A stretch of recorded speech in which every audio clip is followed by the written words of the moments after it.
Hi అండి అందరికీ. ఈరోజు అయితే సోమవారం నాగల చవితి పండుగ అండి. శ్రావణ మాసంలో వచ్చే తొలి పండుగ నాగల చవితి పండుగ. మేము ఎలా చేసుకుంటామనేది చూడండి. అంటే ఒక్కొక్క చోట ఒక్కొక్కలాగైతే చేసుకుంటారు కొంతమంది. మాకైతే బుట్టకు పొద్దున్నే తడిగుడ్డలతో అయితే స్నానం అయితే చేసి దేవుడికి అయితే ఒక్క పొద్దు చెప్పనీకైతే వెళ్ళాలి. పుట్ట దగ్గరికి. చూసారు కదా ఎంతమంది అయితే వచ్చారో. మేమైతే ఇలా పసుపు కుంకుమ ఆకు ఒక్క తడి బట్టలతో స్నానం అయితే చేసి దేవుడికి ఒక్క పొద్దు అయితే చెప్పాలి. నీళ్ళు వారబోసి ఫస్ట్ అయితే దారం అయితే చుట్టుకోవాలి. 3 పోగులు కానీ 5 పోగులు కానీ అలా ఆ విధంగా ఒక్క పొద్దు చెప్పేసి పసుపు కుంకుమని పెట్టేసి రావాలి. ఇంటికి వచ్చినాక పిల్లల్ని అయితే రెడీ చేసి స్కూల్కి అయితే పంపించేసినాను. చలిపిండికి అయితే ముందు రోజు అయితే వచ్చి కడిగి మనం నిప్పట్లకైతే ఆడించుకుంటాం కదా, ఆ విధంగా ఒక పావు అయితే పిండి ఆడించుకుని దంచలేం, కష్టం అవుతుంది అనేసి ఇలా బెల్లం వేసి ఇట్లా మొత్తం ముద్దగా ఇది చేశాను. అప్పుడు మా అమ్మ అయితే మా చిన్నప్పుడు ఇంకా చాలా పెద్ద సంగటి ముద్ద అయితే ఉంటుంది కదా, ఆ విధంగా అయితే చేసేది. ఇలా ఈ విధంగా అయితే దంచాను చలిపిండి అయితేను. నూగులు అయితే మిక్సీ ముందు రోజే కడిగి పెట్టుకొని మిక్సీ అయితే కడిగి పట్టేసిన. ఎందుకంటే కొంచెం దంచడానికి ఈజీగా అయితే ఉంటుంది కదా. రోలు కానీ మాది కొత్త రోలే, నాగల చవితి పండుగ కోసమే తెచ్చుకున్నట్టయితే అనిపించింది మాకైతే. చాలా బాగా రోళ్ళు బాగా కొత్తగా అయితే ఉంది. ఎంత దంచినా పక్కకైతే పోదు.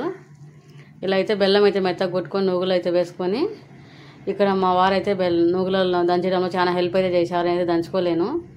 అంతో ఇంతో ఇంట్లో హస్బెండ్ హెల్ప్ ఉంటేనే మనకి ఏ పనైనా సాధించగలం అనేది. అంటే నూగులు పిండి దంచే విషయంలో అనుకోవచ్చు. ఇదే కాదు ఏదైనా కానీ మనమే దంచాలంటే దంచలేం కదా, చాలా కష్టం అయితే అవుతుంది.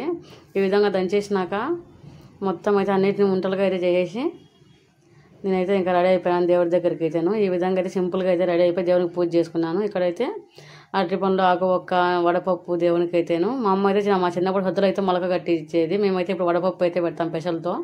చలిపిని నువ్వు పిండి రెడీ చేసుకొని దేవునికి అయితే పూజ చేసేసుకొని ఈ విధంగా అన్నీ అయితే ప్లేట్లో పెట్టుకున్నాను.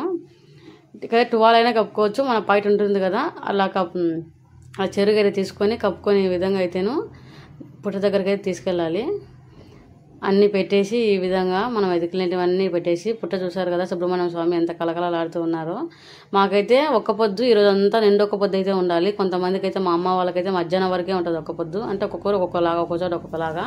మాకు ఈ విధంగా నిండు ఒక్క పొద్దు అయితే ఉంటుంది. పూజ అయితే చేసుకొని పుట్ట దగ్గర పుట్ట బంగారు అయితే తీసుకొని అదే పుట్టమ్మని అయితే తీసుకొని కొద్దిగా నోట్లో అయితే వేసుకొని పిల్లలకైతే తీసుకొచ్చాను. ఈ విధంగా నాగల చవితి పండుగ అయితే మా సైడ్ ఇలా జరుపుకుంటారు. స్వామి తెలుసో తెలియక తప్పు చేసి క్షమించి స్వామి అయితే దండం పెట్టుకుని తిరిగి ఇంటికి అయితే వచ్చేసినాము. ఇది ఈరోజు వీడియో. Bye friends.